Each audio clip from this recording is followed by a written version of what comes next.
अच्छा, ये जो फार्मूला हमने लिखा था F B is equal to I L B sine of theta, इसमें मैंने आपको ये भी बताया था कि ये जो लेंथ है ये बेसिकली डील होगी इन टर्म ऑफ क्या, डिस्प्लेसमेंट। तो हम देखना चाहते हैं कि कंडक्टर को मैग्नेटिक फील्ड के अंदर हम किस तरह से प्लेस करें कि उस पर फोर्स मैक्सिमम हो, और किस तरह से प्लेस करें कि फ़ोर्स की वैल्यू क्या हो, मिनिमम हो। अब यहाँ पर देखें, ये जो फोर्स एफ़ है ये डिपेंड कर रही है किसके ऊपर, साइन ऑफ थीटा के ऊपर। अगर साइन की वैल्यू मैक्सिमम हुई तो फोर्स मैक्सिमम, अगर साइन मिनिमम हुआ तो फोर्स क्या होगी, मिनिमम होगी। अब साइन की वैल्यू मैक्सिमम कौन से एंगल पर होती है, 90 डिग्री पर होती है। तो 90 डिग्री को दूसरे वर्ड के अंदर हम कहते हैं परपेंडिकुलर। तो फिर इसका मतलब ये है कि अगर हम लेंथ ऑफ कंडक्टर जो है ये अगर डायरेक्शन ऑफ मैग्नेटिक फील्ड के क्या हुई, परपेंडिकुलर हुई, तो थीटा की वैल्यू क्या होगी, 90। तो अगर हम यहाँ पर पुट करें तो साइन 90 इज़ इक्वल टू 1 होगा, और 9 जब 1 होगा तो फिर ये फार्मूला हमारे पास आ जाएगा F B is equal to I L B. तो इट मीन्स कि यहाँ पर फोर्स की वैल्यू फिर क्या होगी, मैक्सिमम होगी। नेक्स्ट, मिनिमम फोर्स के लिए क्या होगा, अब साइन की वैल्यू अगर मिनिमम हो तो फोर्स भी क्या होगी, मिनिमम होगी। तो अब साइन की वैल्यू मिनिमम दो एंगल्स पर होती है, एक 0 पर और एक 180 पर। साइन 0 भी 0 होता है और साइन 180 भी 0 होता है। तो अगर हम यहाँ पर पुट करें तो साइन 0 0 और 0 multiplied by something is equal to 0। तो हम कह सकते हैं कि if length of conductor is parallel to the magnetic field, अगर लेंथ मतलब डिस्प्लेसमेंट जो है वो पैरेलल टू मैग्नेटिक फील्ड है तो पैरेलल पर एंगल 0 होगा, और साइन 0 की वैल्यू 0 होने से इस कंडक्टर के ऊपर मैग्नेटिक फोर्स की वैल्यू क्या होगी, ये 0 होगी। अब आपसे MCQs भी पूछा जा सकता है कि at what angle conductor should be placed in magnetic field such that no magnetic force act on it। तो आप कह सकते हैं कि conductor must be place parallel to magnetic field. अच्छा, अगर एंटी पैरेलल प्लेस हो, एंटी पैरेलल प्लेस होने का मतलब पहले अगर आपने उसको ऐसे मैग्नेटिक फील्ड में प्लेस किया हुआ है, फिर आप करंट की डायरेक्शन को अगर आप यहाँ पर कंडक्टर को चेंज कर दें तो फिर इस तरफ अगर प्लेस कर दें तो फिर आपके पास मैग्नेटिक फील्ड के साथ अगर एंगल पैरेलल एंटी पैरेलल हो जाएगा तो फिर भी मैग्नेटिक फोर्स की वैल्यू क्या होगी, 0 होगी। अब इस सारे फार्मूले के अंदर हमें एक बात तो पता चल गई कि यहाँ पर 3 फैक्टर्स आ रहे हैं। एक force equal to I L into B, current को भी हम जानते हैं, एल लेंथ को लिए स्टैंड करता है, और यहाँ पर बी क्या है, बी बेसिकली हमारे पास जो है ये मैग्नेटिक इंडक्शन कहलाती है। मैग्नेटिक इंडक्शन क्या है, अगर मैं बी को सेपरेट करूँ तो ये देखें आई और एल यहाँ पर मल्टीप्लाई हो रहे हैं तो इस साइड पर आकर क्या होंगे, डिवाइड होंगे। तो ये फार्मूला बनेगा B is equal to F B divided by I L. अब इसी फार्मूले को हम डिफ़ाइन कर दें तो ये मैग्नेटिक इंडक्शन बन जाती है। तो magnetic induction is defined as magnetic force acting on, ये जो लेंथ है, acting on 1 metre length of conductor placed perpendicular to magnetic field. क्योंकि अभी हमने पढ़ा है कि अगर हम परपेंडिकुलर प्लेस करेंगे तो फोर्स मैक्सिमम होगी, और उसके लिए हमें यहाँ पर करंट का फ्लो करवाना होगा, और करंट कितना पास आउट होना चाहिए, 1 एम्पेयर। तो magnetic induction is basically a magnetic force acting on 1 metre length of conductor placed perpendicular to magnetic field when 1 ampere current is passing through a conductor. अब इसी फार्मूले के अकॉर्डिंग अगर हम बी को सेपरेट कर लें यहाँ से, तो जब ये फार्मूला यहाँ पर आएगा तो ये बन जाएगा B is equal to F B divided by I into L. अब ये जो दो फार्मूले मैंने और लिखे हैं, ये फार्मूला और ये फार्मूला, ये आने वाले लेक्चर्स के अंदर हम इनकी भी एक्सप्लेनेशन देख लेंगे। मैंने यहाँ पर सारे फार्मूले यहाँ पर लिख दिए हैं, ये आपने याद रखने हैं, ये MCQs के पॉइंट ऑफ व्यू से इंपॉर्टेंट है। आपसे मैग्नेटिक इंडक्शन का पॉसिबल फार्मूला पूछा जा सकता है कि मैग्नेटिक इंडक्शन का कौन सा फार्मूला है, तो ये हम आने वाले लेक्चर्स के अंदर इस फार्मूलों को भी एक्सप्लेन कर देंगे। नेक्स्ट आ जाते हैं मैग्नेटिक इंडक्शन के यूनिट के ऊपर। ये जो बी है इसको हम मैग्नेटिक इंडक्शन कहते हैं। इसका ऐसा यूनिट अगर हम देखें तो वो टेस्ला होता है। अब 1 टेस्ला किसके इक्वल होगा, इस फार्मूले से आप देख सकते हैं, अगर बी का यूनिट हमारे पास है टेस्ला तो फिर फोर्स का यूनिट क्या होगा, न्यूटन, करंट का यूनिट क्या होगा, एम्पेयर, और लेंथ का यूनिट क्या होगा, मीटर। तो ये newton divided by ampere into metre. तो 1 tesla is equal to newton per ampere into per metre. फिर अगर हम सेकंड फार्मूले से देखें तो मैग्नेटिक फील्ड का यूनिट क्या होता है, टेस्ला।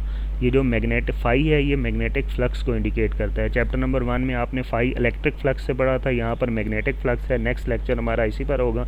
मैग्नेटिक फ्लक्स जो है हमारे पास क्या होगा, मैग्नेटिक फ्लक्स का ऐसा यूनिट होता है वेबर, जिसको हम WB से रिप्रेजेंट करते हैं। डिवाइडेड बाय एरिया है तो एरिया का यूनिट क्या होता है, मीटर स्क्वायर होता है। इसके बाद अगर हम थर्ड फार्मूला देखें तो थर्ड फार्मूला है force acting on charge particle in magnetic field. ये हमारे पास चार्ज पार्टिकल का फार्मूला है। अब इसमें F फोर्स को इंडिकेट करता है तो फोर्स का यूनिट क्या होगा, न्यूटन।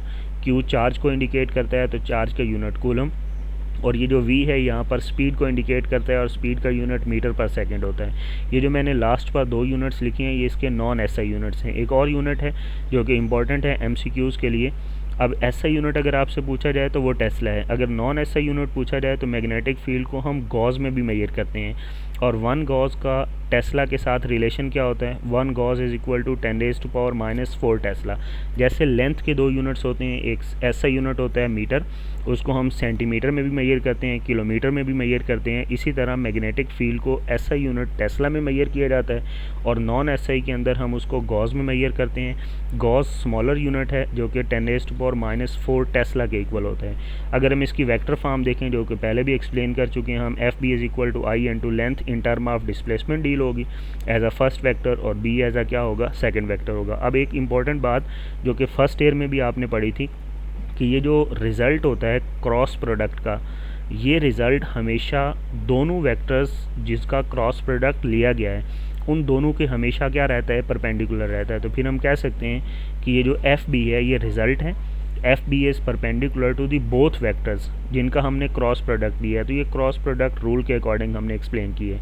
इसके बाद आ जाते हैं कि फोर्स क्योंकि वेक्टर क्वांटिटी है तो हम वेक्टर की डायरेक्शन भी मेजर कर सकते हैं। अब इसकी डायरेक्शन को मेजर करने के लिए हम 3 रूल यूज़ करते हैं, Fleming left hand rule, right hand cross product rule और राइट हैंड पाम रूल। अब फ्लेमिंग का लेफ़्ट हैंड रूल क्या कहता है, फ्लेमिंग के लेफ़्ट हैंड रूल के अकॉर्डिंग आपने अपनी लेफ़्ट हैंड की ये 3 फिंगर्स को स्ट्रेच करना है कि they are perpendicular to each other. Thumb, first finger और ये जो मिडिल फिंगर है ये जब परपेंडिकुलर होंगी तो ये जो फर्स्ट फिंगर है ये shows the direction of magnetic field, इसको मैग्नेटिक फील्ड की डायरेक्शन में होना चाहिए। ये जो 4th फिंगर है ये शो करेगी किसकी डायरेक्शन को, करंट की डायरेक्शन को। और ये जो थंब होगा that will shows the direction of magnetic force. इसके बाद नेक्स्ट है हमारे पास cross product rule. Cross product rule में आपने क्या कहना है, क्रॉस प्रोडक्ट रूल आपने फर्स्ट ईयर में भी पढ़ा था कि place your finger on the first vector, rotate the first vector in the direction of second vector. तो मैं इस फिंगर को प्लेस करके उसको क्रॉस में कर्ल करूँगा। अब जब मैं कर्ल करूँगा तो ये मेरा थंब जो है ये बेसिकली रिजल्टेंट मतलब फोर्स की डायरेक्शन को बताएगा। तो ये है right hand cross product rule. इसके बाद है right hand palm rule. Palm rule क्या कहता है कि स्ट्रेच योर राइट हैंड, और इसमें ये जो all the fingers points in the direction of magnetic field, ये जो सारी की सारी फिंगर्स हैं ये मैग्नेटिक फील्ड के डायरेक्शन में पॉइंट होनी चाहिए। और ये जो थंब है ये डायरेक्शन ऑफ करंट को शो करे। तो भी जो पाम होगी ये डायरेक्शन ऑफ किसको रिप्रेजेंट करेगी, फोर्स को। अब मैं इन तीनों रूल्स को अप्लाई करके बताता हूँ हमारी प्रीवियस डायग्राम के ऊपर। हम देखते हैं कि वहाँ पर फोर्स की डायरेक्शन क्या रही होगी। अब ये हमने पहले प्रीवियस लेक्चर के अंदर अभी हमने देखा था कि ये हमने एक स्ट्रेट करंट कैरिंग कंडक्टर को मैग्नेटिक फील्ड में प्लेस किया था। अब मैंने कितने रूल्स बताए हैं, 3 रूल। एक है फ्लेमिंग का लेफ्ट हैंड रूल, फिर right hand cross product rule है और फिर राइट हैंड पाम रूल है। पहले मैं यहाँ पर फ्लेमिंग का लेफ्ट हैंड रूल अप्लाई करता हूँ। तो लेफ्ट हैंड रूल में हमने क्या पढ़ा कि आपने अपनी तीनों फिंगर्स को स्ट्रेच करना है कि परपेंडिकुलर हो। ये मैंने स्ट्रेच कर दिया तो फर्स्ट फिंगर मैग्नेटिक फील्ड की डायरेक्शन में होनी चाहिए। तो देखिए मैग्नेटिक फील्ड जो है वो डाउनवर्ड से किस तरफ है, अपवर्ड। तो ये मैंने फर्स्ट फिंगर को प्लेस कर दिया। करंट किस तरफ जा रहा है, राइट साइड की तरफ जा रहा है। तो ये मैंने अपनी थंब, ये जो सेकंड फिंगर है इसको मैंने करंट की डायरेक्शन में प्लेस कर दिया। तो थंब किस तरफ पॉइंट हो रहा है, अपवर्ड। तो इट मीन्स कि लेफ्ट हैंड रूल के अकॉर्डिंग इस कंडक्टर के ऊपर जो फोर्स अप्लाई होगी वो फोर्स बेसिकली यहाँ पर क्या होगी, अपवर्ड। अपवर्ड मतलब out of page.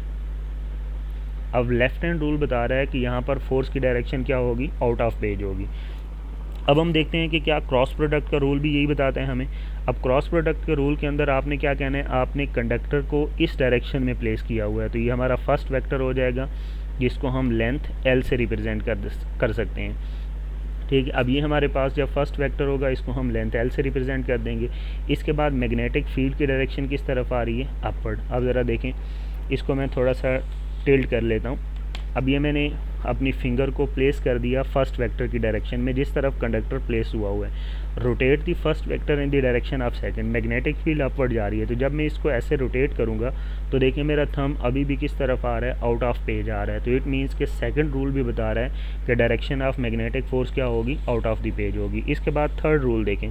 Third rule है राइट हैंड पाम रूल। तो राइट हैंड पाम रूल बहुत आसान है, सबसे easiest way right hand palm rule है, जिससे आप किसी भी मैग्नेटिक फोर्स की डायरेक्शन इजीली फाइंड कर सकते हैं। अब उसमें हमने क्या करना है, उसके अंदर हमने सिंपल सा काम ये करना है कि आपने अपनी सारी फिंगर को मैग्नेटिक फील्ड की डायरेक्शन में प्लेस करना है। तो देखिए मैग्नेटिक फील्ड जो है वो नॉर्थ से किसकी तरफ है, साउथ, मतलब अपवर्ड जा रही है। तो ये मैंने अपनी फिंगर्स को किस तरफ प्लेस किया, अपवर्ड। करंट किस तरफ जा रहा है, करंट इस डायरेक्शन में जा रहा है। तो ये मेरा थंब देखें करंट की डायरेक्शन को शो कर रहा है। तो पाम किस तरफ आ रही है, पाम मेरी किस तरफ आ रही है, अपवर्ड डायरेक्शन के अंदर। तो इट मीन्स कि यहाँ पर भी मैग्नेटिक फोर्स की डायरेक्शन किस तरफ है, अपवर्ड। तो होप सो आपको ये तीनों रूल्स जो हैं वो क्लियर हो गए होंगे कि मैग्नेटिक फोर्स की डायरेक्शन हम कितने रूल से फाइंड आउट कर सकते हैं, 3 रूल से। फ्लेमिंग लेफ्ट हैंड रूल, फिर right hand cross product rule, और फिर राइट हैंड पाम रूल। इन तीनों रूल्स के अकॉर्डिंग ये जो मैंने डायग्राम बनाई हुई है, इस डायग्राम के ऊपर जो फोर्स है वो बेसिकली किस तरफ एक्ट कर रही है, out of the page act कर रही है।